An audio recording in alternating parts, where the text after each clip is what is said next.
ആ വാഴയില തുറക്കുമ്പോൾ തന്നെ നല്ല ചൂട് പൊങ്ങുന്നുണ്ട് കേട്ടോ. അതുപോലെ തന്നെ നല്ലൊരു സ്മെല്ലും. ഇത് കണ്ടാൽ ആർക്കാ കഴിക്കാൻ തോന്നാത്തല്ലേ. ഞാനിവിടെ ഒരു ചെമ്പല്ലി, അത്യാവശ്യം വലിപ്പമുള്ള നല്ലൊരു ചെമ്പല്ലി എടുത്തിട്ടുണ്ട്. അതിന്റെ തൊലിയെല്ലാം നന്നായിട്ട് ഉരിച്ച് കളഞ്ഞ് രണ്ട് സൈഡും നന്നായിട്ടൊന്ന് വരഞ്ഞെടുക്കുന്നുണ്ട്. നന്നായിട്ട് മസാല എല്ലാം തേച്ച് പിടിപ്പിക്കാനാണ്. ഇനി മസാല തയ്യാറാക്കാനായിട്ട് 1.5 സ്പൂൺ കാശ്മീരി മുളക് പൊടി, 1/2 സ്പൂൺ മഞ്ഞൾപ്പൊടി, കുരുമുളക് പൊടി, ഉപ്പ്, ഒരു ചെറുനാരങ്ങയുടെ പകുതി നീരും ചേർത്ത് ഈ മസാല ഒന്ന് കുഴച്ചെടുക്കാം. ഇനി കുഴച്ചെടുത്ത മസാല നമുക്ക് ഈ മീനിന്റെ വിടവുകളിലേക്കെല്ലാം നന്നായിട്ടും തേച്ച് പിടിപ്പിക്കണം. എന്നിട്ടൊരു 15 മിനിറ്റ് നമുക്കൊന്ന് റെസ്റ്റ് ചെയ്യാനായിട്ട് വെക്കാം. ഈ മീൻ പൊള്ളിക്കാനായിട്ടേ അത്യാവശ്യം വലിപ്പമുള്ള അതുപോലെ നല്ല ദശയുള്ള മീൻ എടുക്കുകയാണെങ്കിൽ അതാണ് ഏറ്റവും നല്ലത്.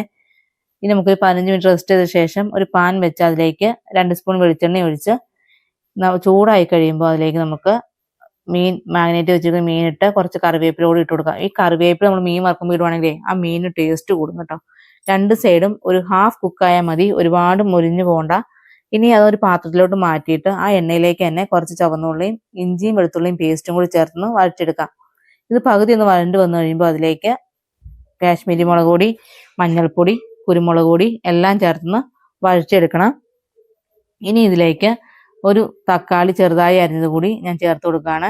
ഇനി ഇത് നന്നായിട്ടൊന്ന് വഴണ്ട് വന്നു കഴിയുമ്പോൾ മസാലയ്ക്ക് ആവശ്യത്തിനുള്ള ഉപ്പ് കൂടി ഒന്നുകൂടി നന്നായിട്ടൊന്ന് വഴറ്റിയെടുക്കാം.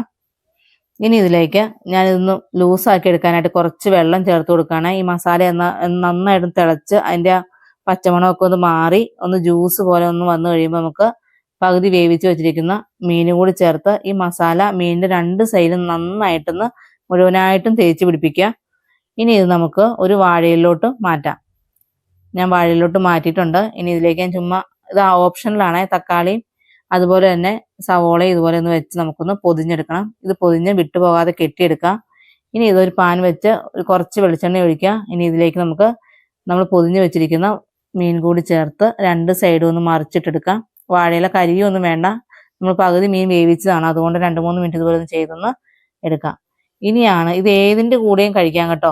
അപ്പം, പത്തിരി, ചപ്പാത്തി, ഇടിയപ്പം, ചോറ് ഏതിൻ്റെ കൂടെയും നല്ലൊരു സൈഡ് ഡിഷാണ് ഈ മീൻ പൊള്ളിച്ചത്. ഇത് ചെയ്ത് നോക്കിയിട്ടില്ലാത്തവരെ തീർച്ചയായിട്ടും ചെയ്യേണ്ട ഒരു ഐറ്റമാണ്. ചെയ്ത് നോക്കി ഒന്ന് ഫീഡ്ബാക്ക് അറിയിക്കാൻ മറക്കല്ലേ. വീഡിയോ ഇഷ്ടമായെങ്കിൽ ലൈക്ക് ചെയ്യാനും ഷെയർ ചെയ്യാനും ഈ പേജിന് ഫോളോ ചെയ്ത് സപ്പോർട്ട് ചെയ്യാനും മറക്കല്ലേ. നല്ല ചൂടാണ് കേട്ടോ, എൻ്റെ കൈ ഇങ്ങനെ പൊള്ളുവാണ് കേട്ടോ. അതുപോലെ തന്നെ നല്ലൊരു ടേസ്റ്റും ഉപ്പും പുളിയും എരിവും എല്ലാം അവിടെ നല്ലൊരു